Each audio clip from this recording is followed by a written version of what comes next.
What's up, guys? Thank you so much for tuning back in to Behind the Struggle. This is your girl, Alexia. You can find me on Instagram at Alexia Lou. Definitely follow me on TikTok at Asexia. And don't forget to subscribe to our YouTube, youtube.com/Behind the Struggle. Obviously, I'm joined with my rapper, CEO.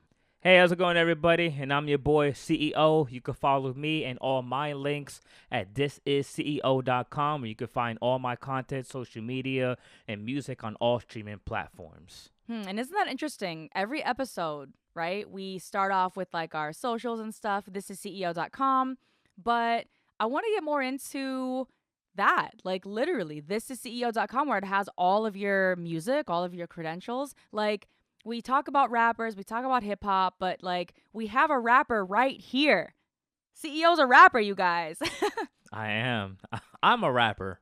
Nice So to I meet you. figure let's dive into that a little bit more, right? So like I'm sure there are a bunch of like, I don't know, people that want to be rappers or rappers that are just trying to make it farther than they are, right? And not that we're in any position technically to like be like, "Oh, we're rich and famous and this is how you get here." But, you know, tips and tricks and advice on how to like I guess write and produce your own music. I guess for independent guys, like starting out, what I would say starting out, try to get your own equipment, like a camera, so this way you can shoot live video performance sessions, recording equipment, a computer, a microphone. That's gonna save you money in the long run, especially if you're paying for studio time and cash a little bit tight. Nowadays, like you can build your own home recording studio for a pretty affordable price, like maybe about $5,000 on the low end, for something that you could, do at home at your own leisure, and then you could like learn how to engineer the music on your own. But yeah, the other thing that I would say starting out, like a camera is something that's most like very important because you want to like put out a lot of content. And Alexia and I, we have a camera. That was like one of the first pieces of equipment that we got. And once you start like recording yourself, like these like little live video shoot performances, like these performance sessions, what I would do then is post those, and the one that like sticks out the most, like put some funds behind it, put some ads behind it, maybe like $10 a day, to kind of give it some momentum. And once you do that, you can then start to generate some revenue to then buy like an asset that allows you to make more money and then reinvest in it. And also, I know a lot of people get caught up on like merchandise as well. I wouldn't really focus on that too early on, because as a new artist, no one cares. Just focus on creating content. Also, in those early stages, put out what you can for free or as cheap as possible, but continue working on your craft and save money to invest in your craft. So like I was saying before, buy a computer, a good recording mic, an audio interface. This way you have a way to record at home and you don't have to constantly pay for studio time. Whoa, you jumped right into that. Damn. All good advice. But let's just back it up for 1 second. Because I don't know where, yeah, beep, beep. I don't know where our listeners stand in relation to this topic. I was just out of curiosity. But damn, first off, I was going to say, so Chris has an album out, you guys. Oh, Woo! my bad. This is CEO. Oh, my God. Yeah, so the website is whoisceo.com. No, I'm sorry, the website is thisisceo.com. Because the album is whoisceo.com. Oh my God, why'd I say .com? You fucking me up. It is .com. The album? Oh. Yeah, I said the album was .com. It's not, you guys. Yeah, Sorry. and everyone's Start asking, over. where is CEO.com? I'll do you one better. Why is CEO? No, but I was gonna say, yeah, so CEO does have an album out and a couple other singles. So it would be great if you guys check that out so you understand a little bit more of like what I'm saying. So yes, we have this podcast and we talk about rap and hip hop, but the reason being is because Chris is a rapper himself. So for those of you who don't know, The album is already out. He's working on a second one and an EP. But we wanted to, again, help, I guess, help you guys see behind our struggle, behind the struggle, but also maybe give you guys some advice because who knows if you guys want to dive into the music business. So everything Chris said before, yes. I'm sorry. But I'm just laughing because I realized just how far I jumped ahead. I was like, yeah, you here we go. did. Like, You fucking went all the way. yeah, like in Pause. my head, I'm literally picturing it like if you had like the gun and people are at a race, you're like 3, 2, and I just like ran and just did a whole lap, and you're like, And I just let you do the whole lap because I'm like, okay. yeah, you're just like, oh, the race didn't really start, but thanks for running. Yeah, listeners, he's real passionate about this. He was ready to give y'all advice without even gassing himself up first. That's what happened right now. But the point is that album didn't just happen overnight. So there's obviously a lot behind the art, a lot behind the process, and we've been working together for now like 3 years, more than 3 years. So no. Since I got the LLC. Admit that. Anyway. First album came out in 2018. Okay, anyway. This is like a process. So I understand there are some people that get famous literally off of one song and they do no work and they make $1 million, but like that's literally like 1 in a billion, like 1 in 5 billion. So like do not base those people's lives off of your music career. Agreed. So what I wanted to do is, since Chris is an actual rapper and he writes all of his own stuff, I wanted to give you guys some insight and maybe pick his brain, and like maybe this would help you out, but also, you know, get to know him better, get to know us better, because this is Behind the Struggle podcast. We're out here talking about all the other rappers. Like, let's talk about this one. So it's crazy. What a concept. I guess what I want to ask you first, Chris, is in your opinion, like for a new artist, do you think that they should try to get their followers up first or release music first? I think obviously it's important to have content because you can't just get fans if you have nothing, you know, if there's nothing for them to like, you know, go to. So yeah, you obviously want to have content, but at the same time, don't worry so much about making money per se in the beginning. Because at the end of the day, like anyone that's doing this, or I would hope the majority of people are doing this out of love, out of passion. So obviously, Hopefully, right. Yeah, it starts out as a passion project. Some people just do it for money, and we can get into that later if need be. But you definitely, you know, I kind of always look at it like the alphabet as it was told to me. You know, you got to get the FA before you can get the FU. You got to get the fans before you get the funds. And once you get the fans... Oh, I was like, excuse me? So you can get the fans. Once you get the fans, then you can get the funds because they'll be funding you.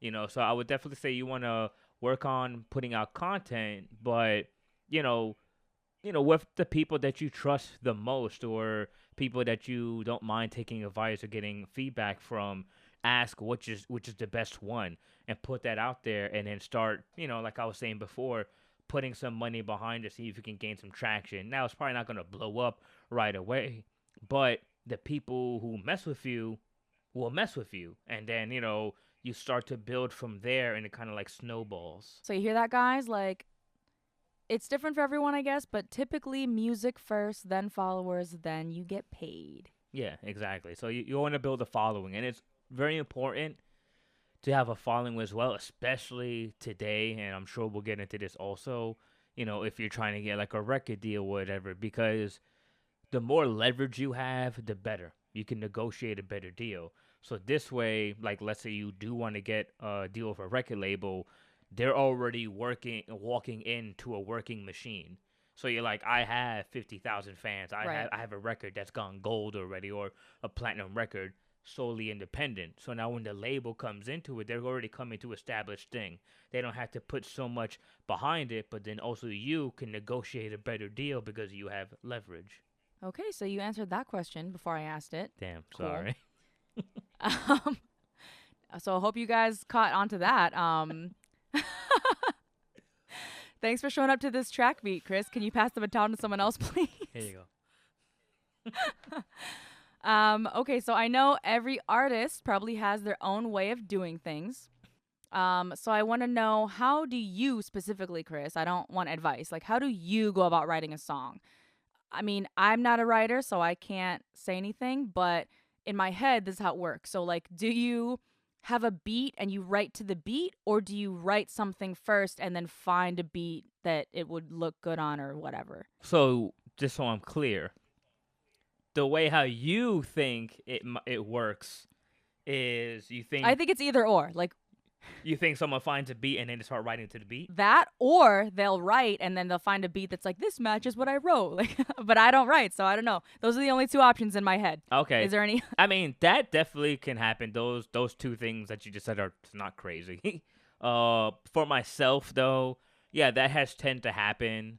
Or I may have a conversation with somebody and it may spark an idea, and I don't know. Sometimes some of my best ideas just come from a conversation that I have with somebody, and they say something maybe a little bit prolific, and I kind of write it down like as a note, and then I'm like, oh, I'm like maybe I could flip that into like a phrase or like into a rhyme, and then I'll work on those 2 bars, and then those 2 bars will work, and then I may listen to a song that has like a feel, or like has a kind of vibe or feel that I'm going for, that those 2 bars I feel kind of like give off.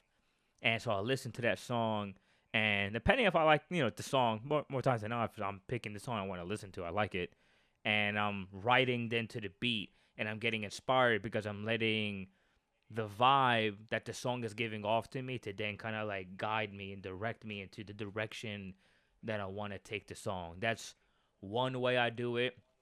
Another way is like I said, I'll have a conversation with people. Sometimes I have a lot of conversations with Alexia, and certain things that she'll say, or not even just the words but experiences that she's going through, I like take note of that, and I kind of use it as inspiration to Shameless write plug, you guys, guarded. to write like different things, or even different ideas. So there's stuff like that as well.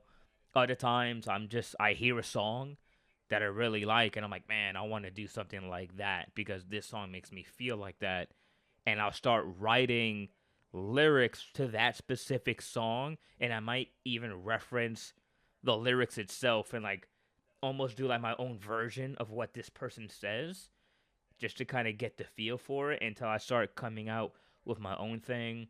Other times I'm on YouTube and I'm listening to a beat, and I'm literally just doing gibberish just to get the rhythm down, and then I'll start to put the words to it. So typically, what's the process between like that and then like recording it in the studio?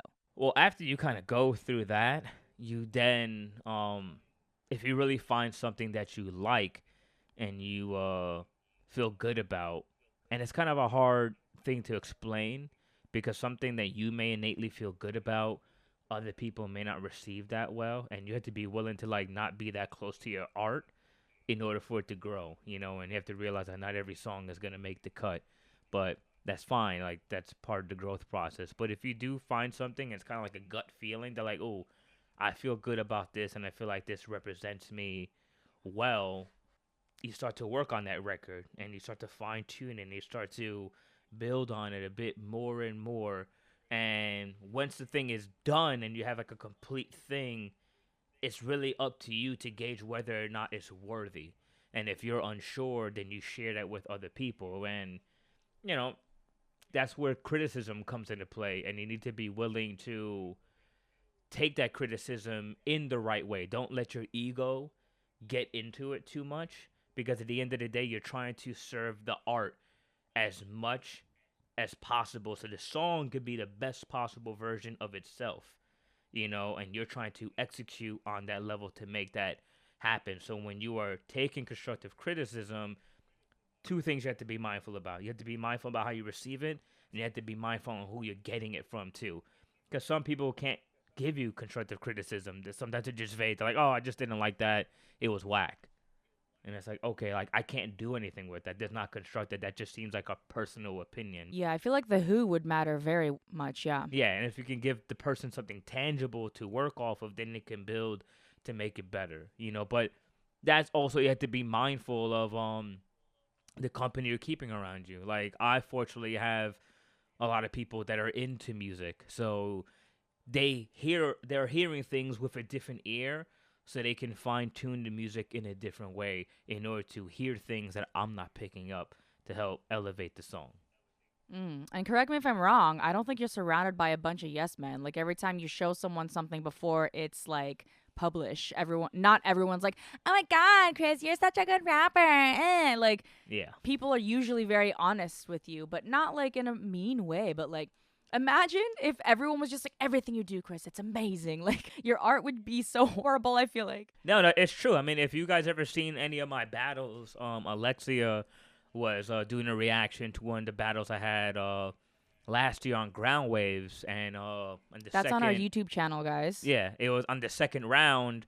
I was using a certain rhyme scheme, and after the rhyme scheme was done, Alexia gave her feedback, like, of what she thought, who won the battle, but she also gave an honest criticism. She goes, "Okay, Chris, like one or two Star Wars lines was good, but then they kind of started to feel like overdone. So it was good that you like kind of changed course because it was kind of a bit repetitive." And I wasn't sitting there like, "Well, you're supposed to back up my every decision. Like, what's wrong with you? You should just be my yes man." Like, no, I took that and I was like, "No, you know what? She's right, and I'm gonna take that." For the future, from when I do end up in another battle, to keep that in mind, like, okay, you may be dragging it a little bit too much, so pull back. But that's how you have to Okay. receive it, but that kind of information is helpful as well. Right. So up and coming or aspiring rappers, hopefully you already know studio time is very expensive if you have a good engineer. Oh yeah, make sure you have a Um, good engineer. Do me in so Greece, bro. yeah, so definitely, do your research and feel out, like visit the studio before you book a time, I feel like, to get a feel of or get someone that you would work with, for a while, cuz that's so serious, I would agree. editing your voice and everything. So like, and then again, it's usually pay by the hour. So, if you can't record it to your liking or whatever the first time, you're just burning money at that point. I'll touch on that, I guess, right now. Well, if you're going to a studio, like a professional studio, like you're booking time and the engineers there, like whether it's in Manhattan, Queens, whatever, a lot of these studios, they require a minimum of 4 hours, and you got to put a down payment. So you could be in there recording, laying down your vocals, trying to figure out the track. And that's fine, because sometimes you write a lot of things on paper that sound good on paper, but then you have trouble delivering it when you're rehearsing the lyrics out loud on the microphone. And that's where the engineer comes into play, because they're paying attention and they're like, "Yo, you know what? Take this word out. It's going to smooth the line out." Or they'll tell you to emphasize certain words. And that's fine and dandy. That's fucking great. But that's going off the fact that if you show up to the studio with the song already written, like prepared in the beat. But if you show up with nothing and you're writing it there, you're gonna have a hard time, and you're burning a lot of money unnecessarily on something that you could have rehearsed and fine-tuned at home. And then when you go to the studio, you're basically just crossing the T's and dotting the I's. You're fine-tuning it. You're getting into the details now. So I think it's very Hmm. important to keep that in mind when going to the studio, because yeah, it's not cheap. Also, you want to make sure you have a good engineer, so ask to hear some of the songs they've mixed so you can hear what it sounds like, so you just really kind of get a general idea what the final product's going to sound like for your songs. Because you meet a lot of guys out here that claim to be an engineer, but they're not. They're really bad. Yeah. There's a lot of guys that claim to be rappers and they're not that either, so. This is very true. So, I've been hearing through the grapevine there's like a little bit of a worry in a sense that there's like so many like artists in the world that there's no space for new music. I Would don't. you agree? No, I wouldn't agree with that. I think that comes from an insecurity. It's completely valid, because you say to yourself, right, like, what can I talk about that hasn't already been said? And that's true. A myriad of topics have already been covered in rap, and we're breaking new ground now with other topics. Like we just had the first um, gay hip hop artist who's a Little Nas X. So they're talking about different things. But the thing that I would like to say with that is your voice will always have a place because what makes it unique is your voice, it's your perspective on how you see it. The fact that it's how you're looking at it and how you decide to convey it. I mean, a lot of great artists steal. And sometimes, like, everybody is inspired by something. I mean, if you didn't hear in the finale last season, Nas is my favorite rapper, right? But he has a line on his Lost Tapes album that always stick with me because it's true and it just sounds dope. But he says, no idea is original. There's nothing new under the sun. It's never what you do, but how it's done. And that's true because at the end of the day, everyone's already talked about what you've done, but you can always put your own spin on it. It's great to be inspired by things. I mean, let's take rap out of it. Like, I also was an artist on a visual medium, so I've done film, I draw. And when I was younger, I didn't have my own style. So what did I do? I copied the style of artists that I really appreciated. In the 90s, I was drawing Dragon Ball Z left and right, left and right. Did I create those characters? No. Did I come up with that style? No. But I really liked the style. And I copied it so much that I got so good drawing it that I could just do it off memory without any reference because this repetition just made me like that familiar with it. But then eventually, Oh, that's crazy. Yeah. yeah, and then eventually my style came through that. But I was borrowing bits and pieces of styles and things that inspired or influenced me to kind of create my own. And I think that's what you should be doing. Like, identify, like, if we're going to go back to a music sense, I use me for an example, just hypothetically. I'm going to name 4 rappers right now. I really like Nas for his storytelling. I really like Jay-Z for his double entendres. I really like M for his intricacy in the syllables and the way how he has multiple rhyme schemes. And in Childish Gambino, I also really like him for how honest he is on the things that he talks about. So those 4 rappers all have a different trait or skill that I really like, aside from just making music that I like. So I identify the things that I like about them the most and what draws me to it. And then I pull those things to make it my own. Because I'm just like, well, these are the things I like the most about this person. So obviously, I should try to emulate that, but with my own twist. And then through that, you kind of make your own thing. Because Jay-Z is not like Childish Gambino. Childish Gambino talks about nerd stuff sometimes. Jay-Z doesn't. Childish Gambino doesn't talk about drugs because he's not a drug dealer. Jay-Z and Childish Gambino do not rap like Eminem at all. And Nas tells stories like nobody's business, and his voice sounds completely different. But they all occupy a different lane, and then you can kind of like mix and match that. Okay, so you're basically like telling the listeners, find your voice, but it doesn't really matter where you find it. Yeah, I mean, because you could find your voice just by identifying the things that you like. Okay, okay. You know. So then, let's say, someone wants to be a rapper and they wrote a couple really cool poems that they think that could be great songs, and they buy some studio time and they find like a good sort of, not hype man, but like a crew that helps them like fine tune their rhymes, and they go record it, and maybe they have enough to do a whole album.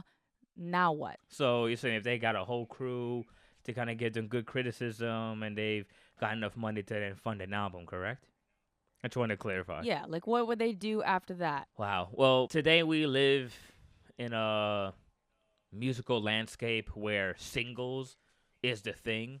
So kind of goes back to what I said before. You got to get the FA before you get the FU. You got to get the fans before you get the funds. So what a lot of artists do now is they focus on singles in order to generate a buzz, in order to generate a fan base.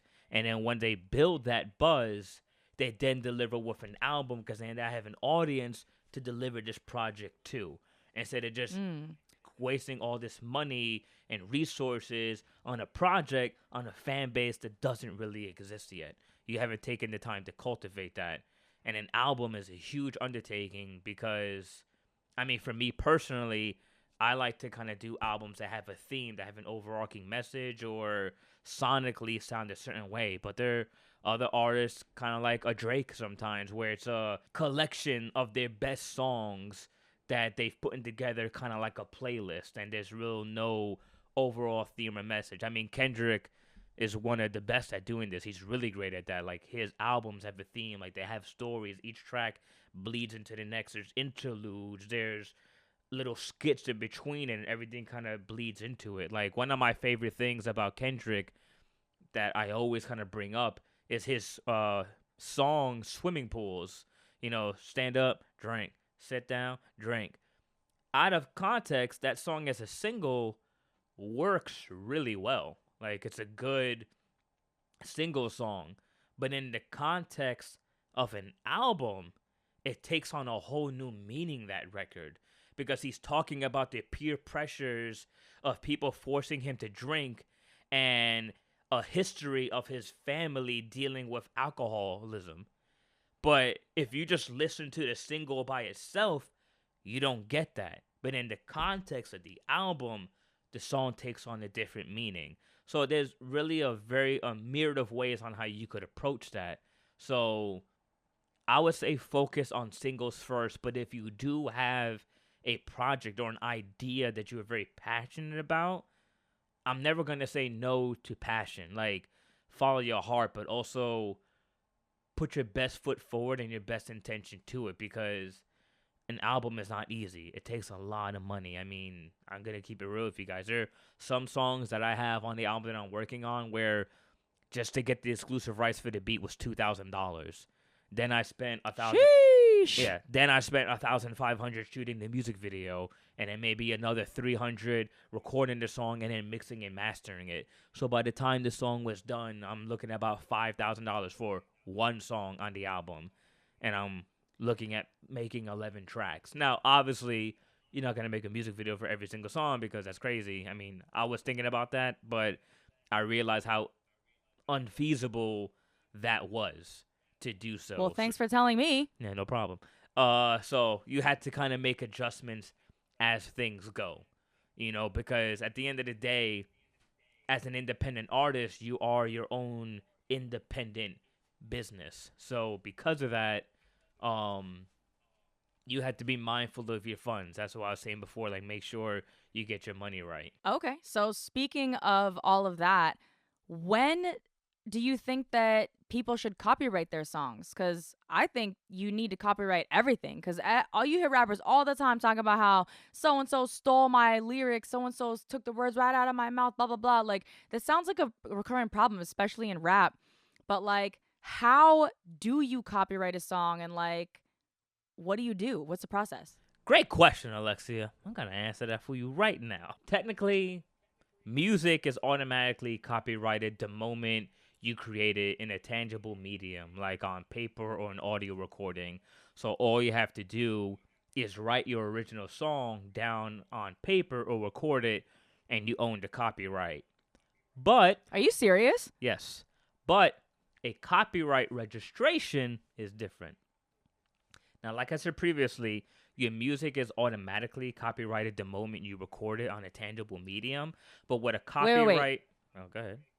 So if you made a file like back in, let's say, year 2001, and you wrote this song and you just recorded it like yesterday, but someone came out with that song, like your lyrics, last year, and you didn't know about it until you tried to put it out, and they're like, oh, this song already exists or whatever. Because you have that file from 2001 on your computer, if you can find it, then you can sue that person. Yeah, because a lot of computers, files on computers right now are encrypted on dates on when the file was originally created. So, Oh, but in other words, the song's out already. Like, you can't stop them. It's already out. So the only thing you can do is sue them. you could sue them to get royalties. Yeah, because the song is already out. So now whatever royalties they were getting paid for the song, if you were to win that lawsuit, would go to you. Oh, you hear that, guys? Oh, you got a song That's out here? interesting. Did someone stole one of your songs, Alexia? No, that sucks that you would have to go to a lawyer and sue for all this and then prove that, like, that's a long process that probably takes so much time and money out of your life. But it's interesting that you writing it down, even if you type it or write it on a piece of paper, as long as you, I guess, date it. I don't know how they would even know that you dated it back then. Anyway, the computer would have the timestamp, so they would be like, "Oh, this belongs to CEO because we see it's on his hard drive since 2001." Yeah, like you had the lyrics. I mean, like I had something like that happened to me back in high school. I was going to a guy's house and I was recording music, and I had a certain rhyme scheme on how I was rapping, and I was like, I'm a slash this slash that, da da da da da slash this slash that, and I was using like the slash kind of like rhythm in a sense. Like I was saying, I'm a slash this slash that. I don't mean slash like I'm a slash your face, like slash like if you're typing in the word, I'm a slash hustle slash pimp slash whatever, right? Just an example. And that guy in the studio, he then took those very lyrics and used it on his own song. And then he had a friend who was a DJ who then was playing it on the radio. And I found out about Oh, it. But the thing was, I didn't really know that much. And the song actually didn't end up doing well for him. And to me, I was kind of like, you know what? There's no reason for me to do a lawsuit because the song's not successful. So I'm gonna waste more money suing this guy in the song that isn't blowing up. But to oh, kind, interesting. yeah, but kind of to finish to go back to what I was saying is a copyright registration is different. So like I was saying previously, like your music is automatically copyrighted the moment you record it on a tangible medium. But what a copyright office does, they provide what a copyright office provides is not the copyright itself, but a certificate of registration of your copyright. So this is like a formal document issued directly from the copyright office to you that certifies that you are the owner of a work and that you have a record of your ownership on file at the Library of Congress. And you can register with BMI if you want to have a record of it. And BMI is How much broad. does that cost? It varies. Because BMI, it stands for Broadcast Music Incorporated, and it's a nonprofit organization. And over 90% of the money it receives in license fees is then distributed to the artists who create the music. And BMI also works to guarantee that its artists get all their royalties and ensure that the copyright laws protect your work. So that's an extra layer that of protection that you could put on your music because you're registering it as a backup.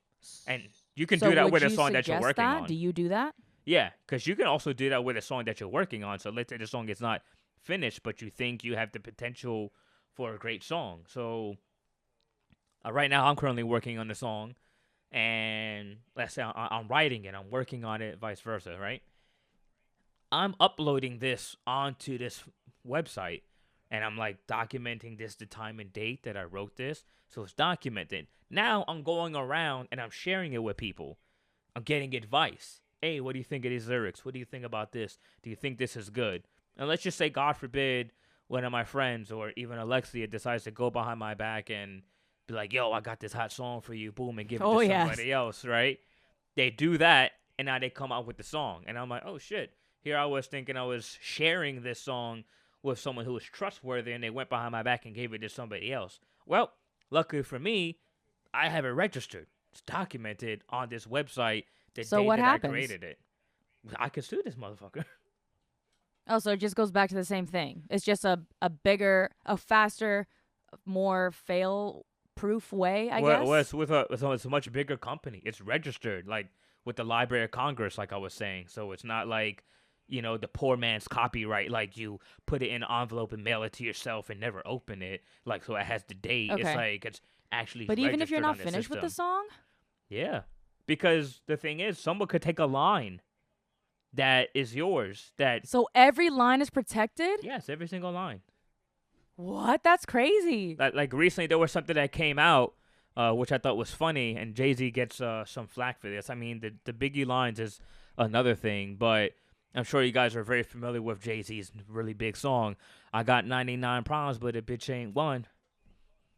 Those are not his lyrics. That's from Ice-T. That's an old song from Ice-T, like back in the day, and he paid Ice-T off to use that line for a chorus in his song. He had to Oh, pay well, if him. he paid him off to But use it, I don't. but that's what I'm saying though. Like he paid it for just that line. That's it. He owned every single Oh, line. interesting. So it was like a catchphrase. So it was How like, yeah. much? Huh? How much? I don't know. You gotta talk to Jay and Uh, Ice T. that's crazy. But yeah, so you could definitely do that as well. There So are yeah, it's so just an many ins extra and outs layer. to this then. Yeah, so it's definitely an Yeah, extra yeah. layer of protection for you guys. But I'm gonna switch the tables real quick, Alexia, because I'm not the only one on here in the music industry. I'm not a one man, army. I got someone with me. So I gotta ask you, Alexia, in your experience, would you say new artists need a manager? Well, you're an artist, so what do you think? Wow, that was some great deflection. Y'all saw that? Take notes, y'all. Take notes. I mean, the easy answer for me is no. I don't think that new artists or people that are like, I'm thinking about rapping, like, you should not get a manager because that's just another expense. In the beginning, I think that, I mean, as a manager, I think that my role is not your typical manager, like I know that what Beyonce had her mom be her manager and it's like, okay, keep it in the family. But I don't think you should get a manager until you're more serious about the craft, but what do you think since you're the artist? That's crazy.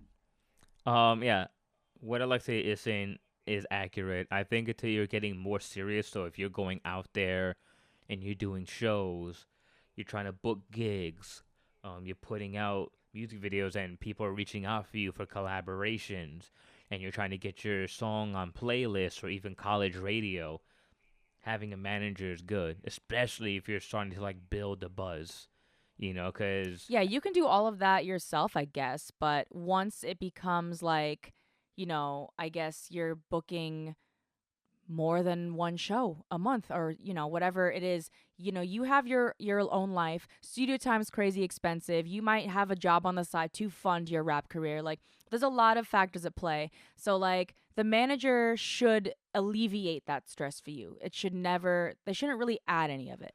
yeah, I mean, as an artist, your sole focus should be on creating music, creating content.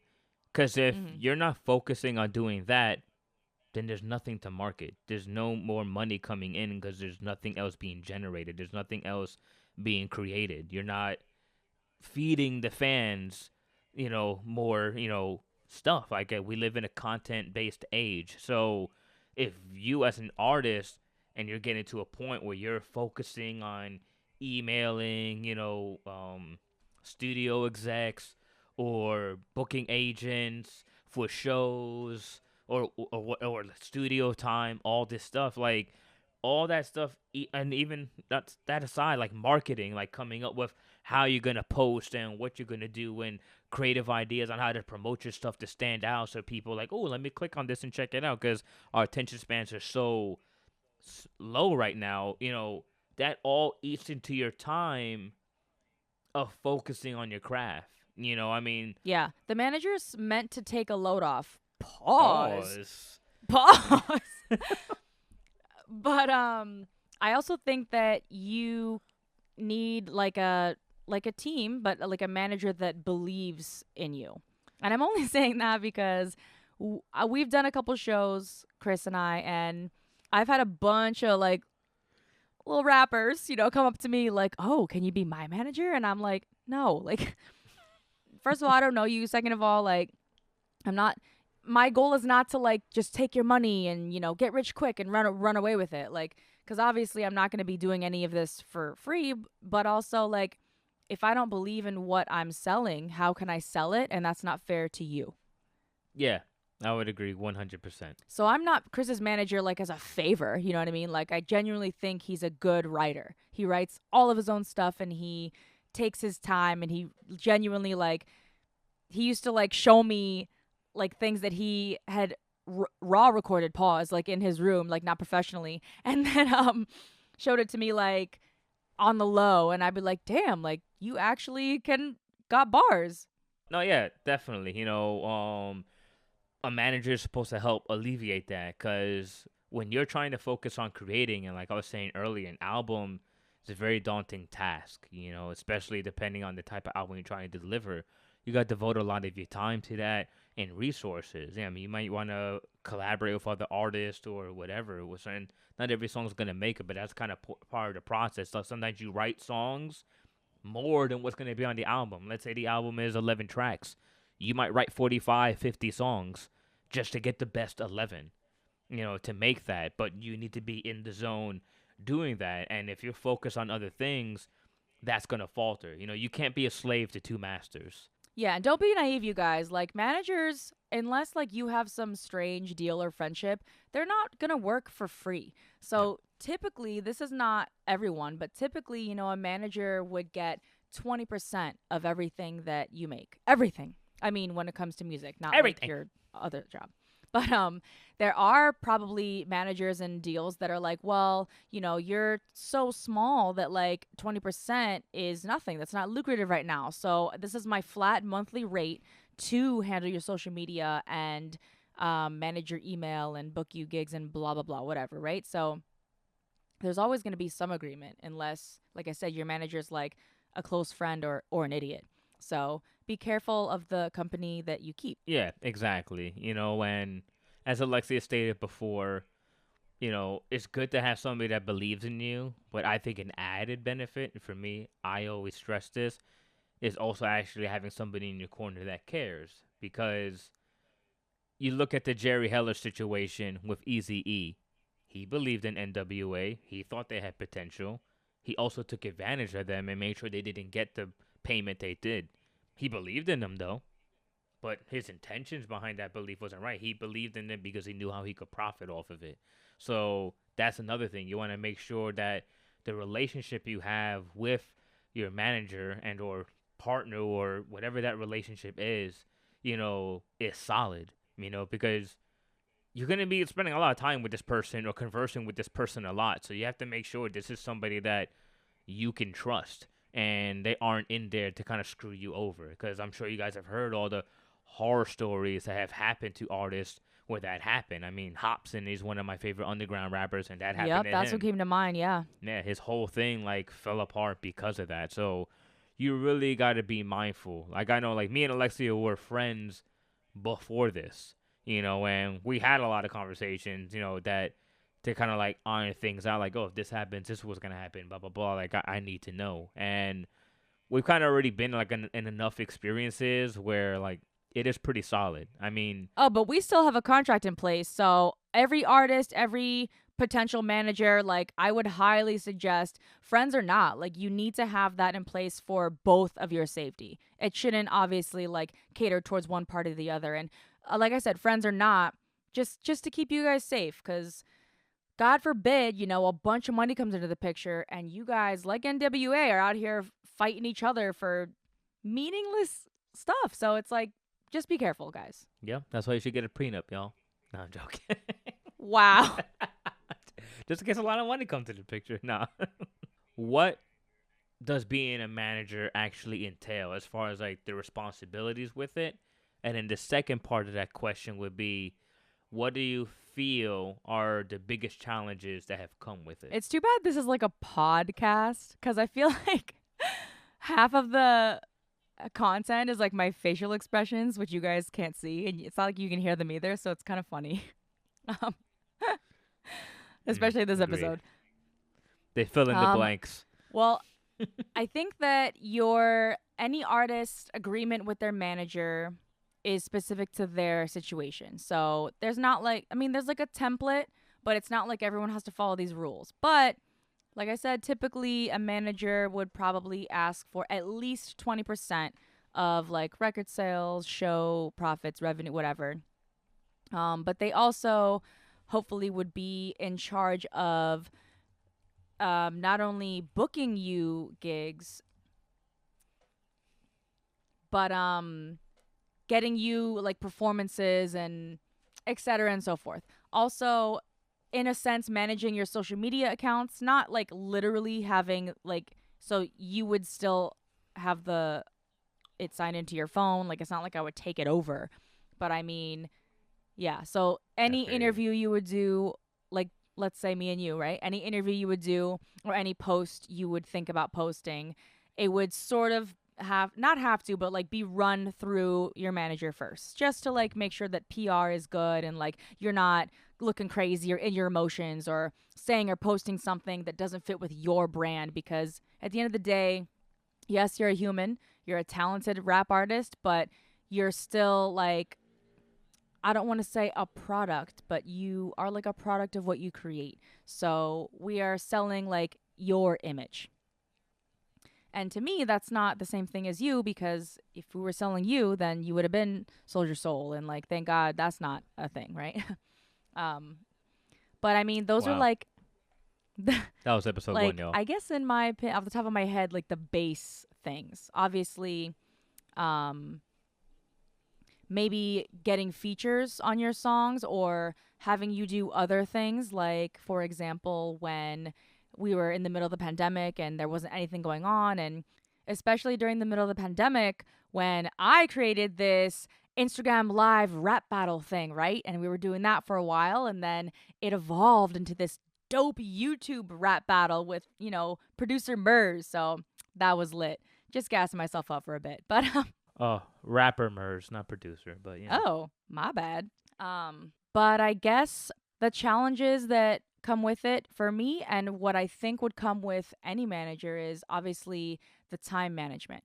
So I'm just going to expose us real quick. We are still behind the struggle. It's not like this rap is paying either of our bills, but so in the midst of like having life and having, dogs or like little brothers like sort of dependent on me, um managing the time it takes to do all of these things amidst everything else, that's probably like just the biggest challenge. okay, okay.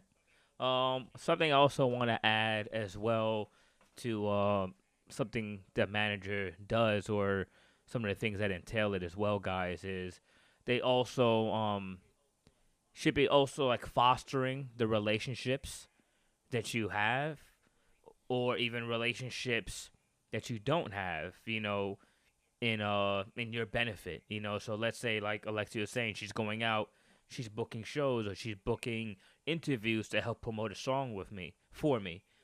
She should be nurturing the relationships of the people that have access to those outlets. So let's say this guy runs this radio show and she knows him. She should be nurturing that relationship with this guy, so when the next single comes out or the album comes out, we have this person who has this outlet and platform in which we can then put this stuff out. Also, with booking agents as well, when it comes to shows, they kind of keep that stuff on the books and nurture these relationships with people as well.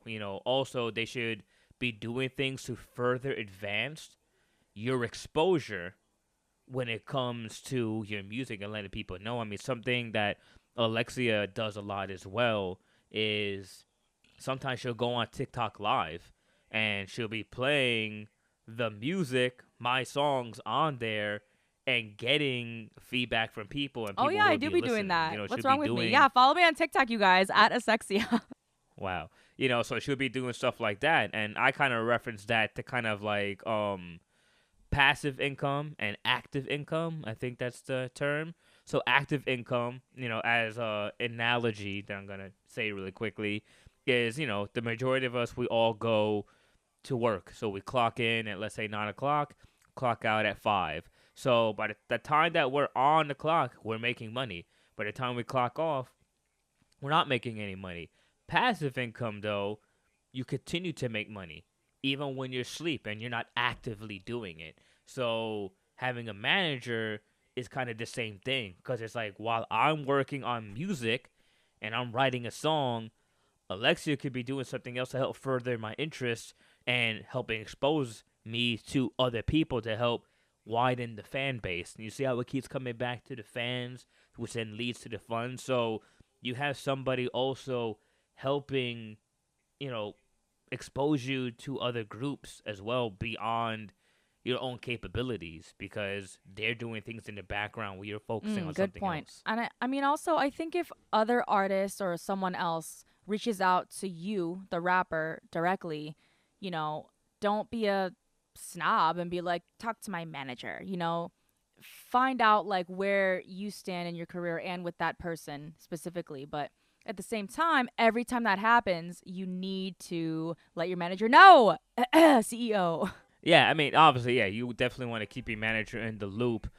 But, like, you have to use your judgment, right? So, Alexia mentioned Murs prior. Murs is a hip hop artist on Strange Music, signed to the Tech Nine. So, he obviously has a bigger fan base than I do. If Murs were to reach out to me to do a song, I wouldn't be like, oh, talk to my manager first. I'd be like, obviously, this is beneficial for both of us because between you and Imers, you are the much bigger artist. Yeah, So, and if you're ready and willing, there's not really a conversation that needs to be had besides, exactly. hey, Alexia, update. But Exactly. then, of course, I need to fit that into your calendar. So, it's a team effort, you Wow. guys. But then the other thing, like, you may be cool with another artist. So, sometimes you just kind of do a favor for the homie. You do a verse, they do a song, they do a verse for you, and that's that. When the manager could come into play as far as like just writing up the contract to make sure that the splits are even so that everybody gets paid a fair amount for the song.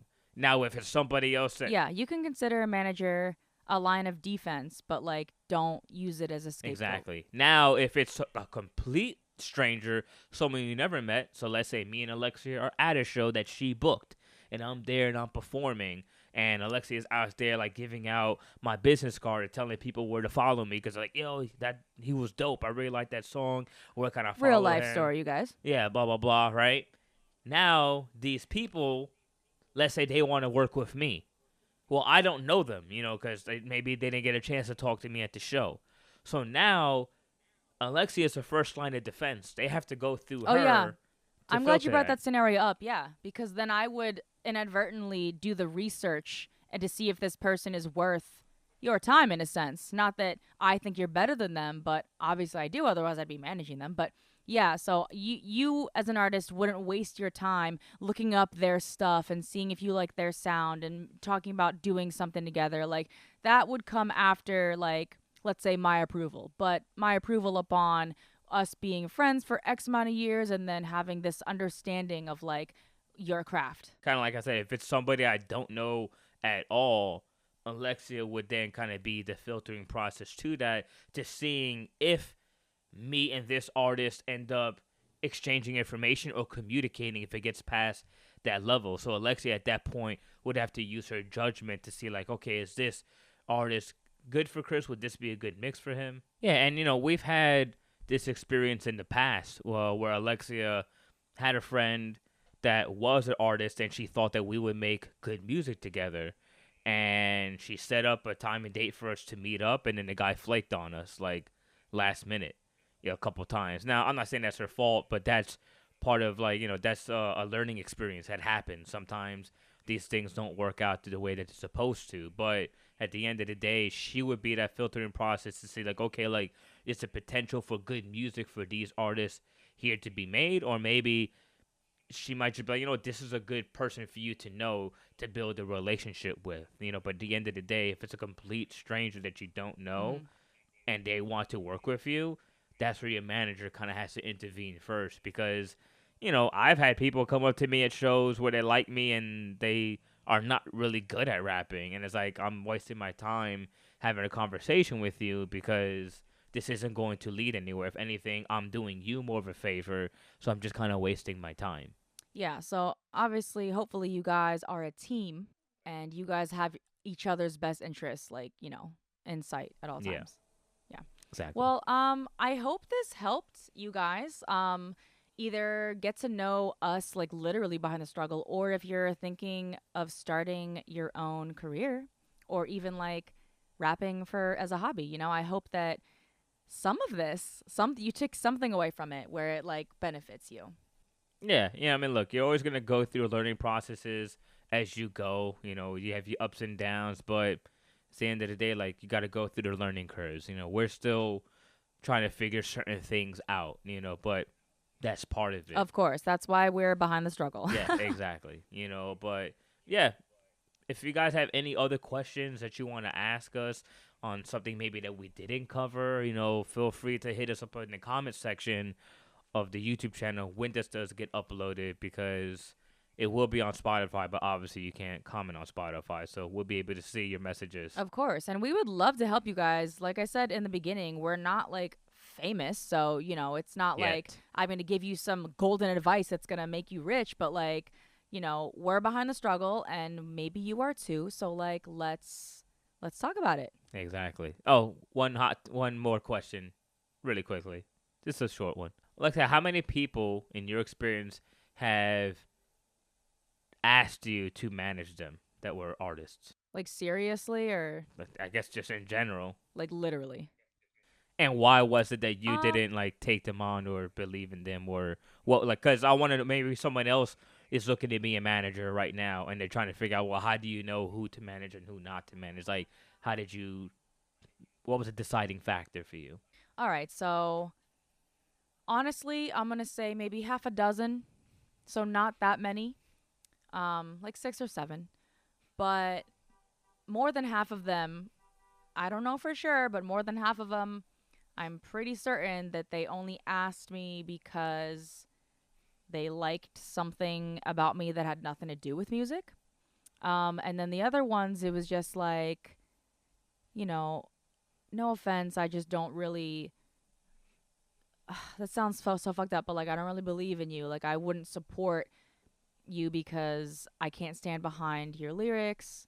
Like they don't speak to me. Like or like if you're a drill rapper, hell no. Like Hard you could be pass. the most talented drill rapper, but I'm not doing that. So it's just that. So like personal preference, but also there's obviously a sense of professionalism. Like I said, I could have said yes to all 7 of those dudes and just said, "Oh, I have a flat monthly rate. You got to pay me this and all I do is like call you once a month." Like that's fucked up. Like I'm not out here for that. So, Yeah. I guess that's why.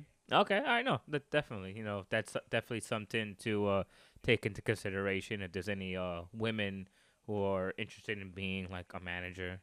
That can happen. I'm sure you guys are aware of that. But yeah, guys, like I said, it's just more like about the relationship and the dynamic between you and this other individual. I mean, with me and Alexia, it's a bit different. It's not just like a rapper management like relationship, because Alexia also has maneuvered with me in different endeavors.